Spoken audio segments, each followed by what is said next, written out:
Hey Scrap and Ames fans, welcome back. I have a new process video, this very cute 12 by 12 layout of my niece's first day at early childhood.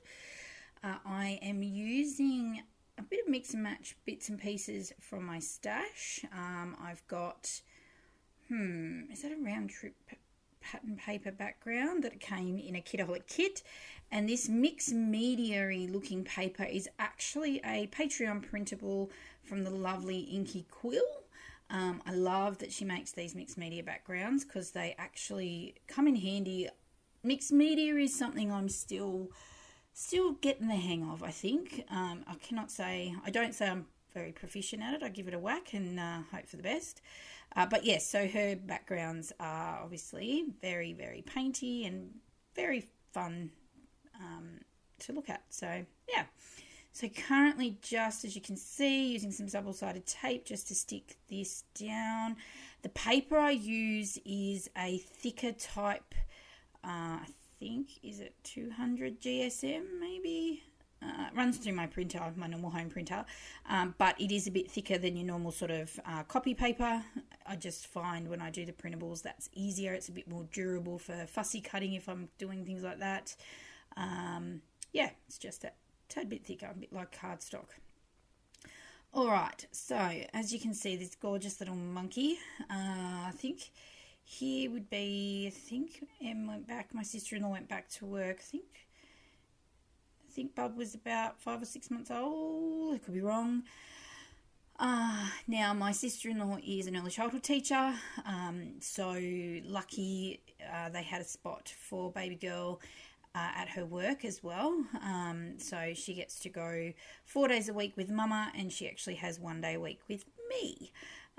Because I also had her older sisters when I was doing early childhood at like family daycare at home, so I needed to have the same with her. It's just not the same because I don't do daycare anymore. But yeah, so now I've added that doily in from my stash, and I am just popping this photo up on some double-sided, some adhesive craft foam, I think it is, just to give the layout a bit of dimension, give the photo a bit of extra pop away from the busy background papers, and yeah, make that your real focal point when you're looking at the layout. Now, I have grabbed some, as you can see, Inky Quill journaling cards here from her printables a couple of months ago, maybe September, October, or October, November's. No, I think that was September, October's. So yeah, so I decided I'd use that. I liked the sort of rectangle-y kind of element to the page. I just felt that it fitted a bit better than, say, like a big circle label or something like that. And it says woohoo on it. Yeah, so just layering all that up. It's actually a pretty straightforward layout. I think it's quite simplistic as such. Just adding some different elements to the page. I think I have one major cluster which I'll do shortly, and then that's kind of it really. It's a fairly simple layout, which is good when you don't have a lot of scrappy time. Lots of printables, as you can see, using lots of printables more than anything else, just because I've got a big stash of them. They need to get used between my monthly Kidaholic kits printables as well as the monthly Inky Quill printables. I certainly have planned to do me for a while. I don't generally buy a lot of stuff anymore because I have trouble keeping up. Maybe during the year, if I get onto the scrappy bandwagon a bit more and get some more time on the weekends to scrap, then maybe I'll go through my stash a bit more, but we'll see. We will see. Now, I did fight with these flowers a little. Well, I had a slight disagreement. I couldn't decide which I liked better. To me, that started to look a bit bulky. I think I ended up getting rid of the orange coloured looking big one here. I'm sure I replaced it. But yeah, I wasn't sure if it was too big and then that it didn't go with the page very well. So as you can see, I kind of just leave it, fuss around with other things because I can't decide what I want to do. I then like I like the look of the two leaves with this bit in the middle. I felt that dark, like leaf, adds a nice little element to the page because Iris is sitting on the lounge, which is a dark background. So yeah, it ties in that darkness, darker element. All right, just going to stick it all down.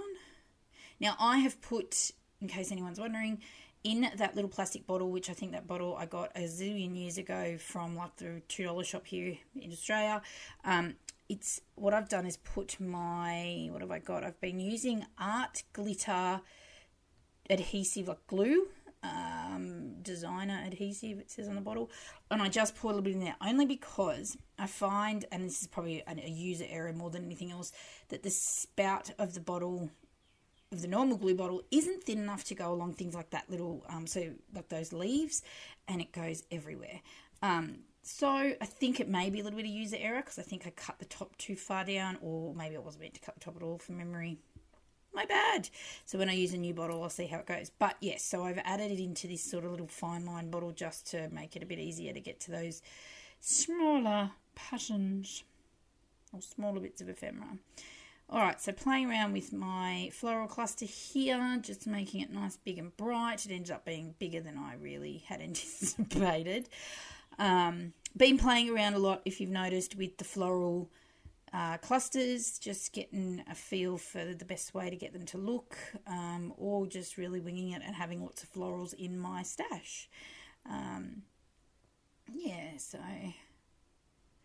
just sticking all those down. Sometimes I'll use wet glue because it gives me that few seconds to sort of slide the object I'm sticking down around. So like if I'm layering up like this, you saw I would have used glue with some of the smaller flowers just to slide them in and underneath a bit better. That adhesive, double-sided tape doesn't quite allow that flexibility if you need to move things a little bit.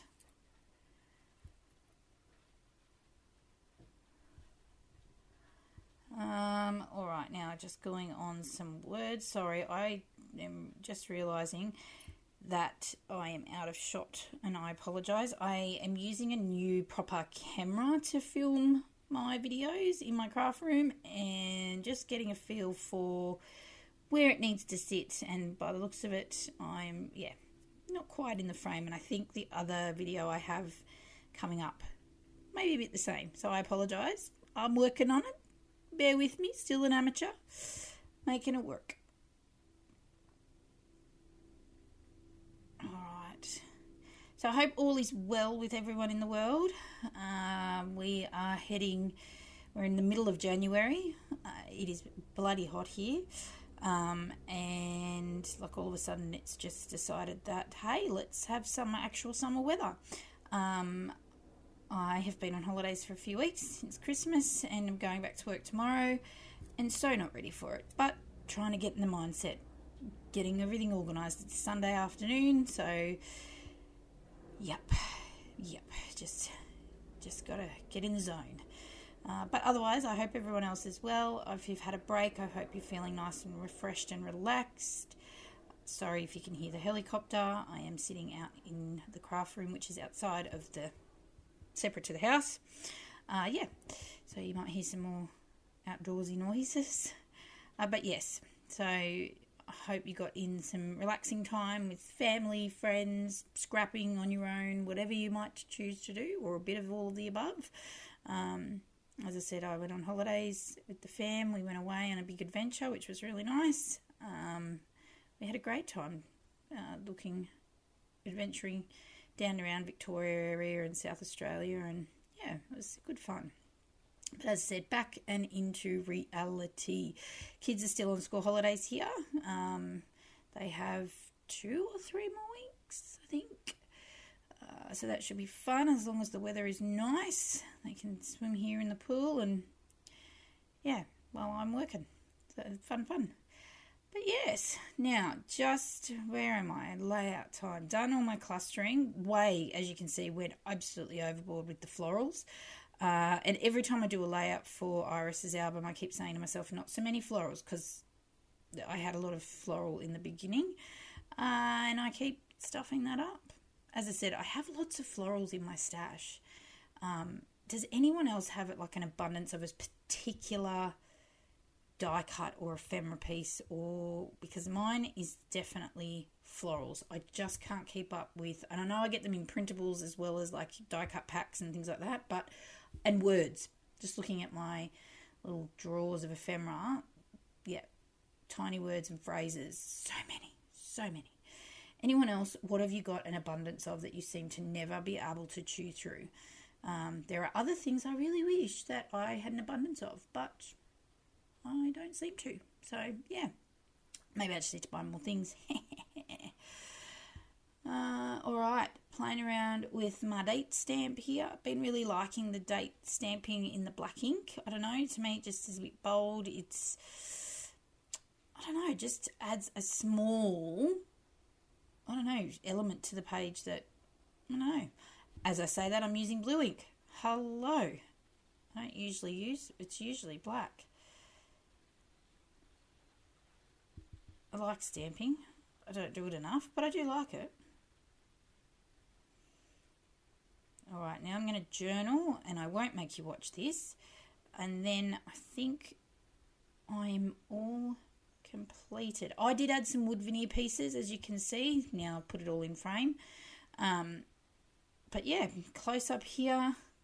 Some enamel dots as well, some sparkly little sprinkly bits. And that is the layout all completed. So I appreciate your time, taking the time to watch my video. If you have any comments, please feel free to leave them. And if you need me to get back to you, I can. Like, subscribe, all of that jazz. And I will see you again very shortly with another process video. Thanks for stopping by. Bye.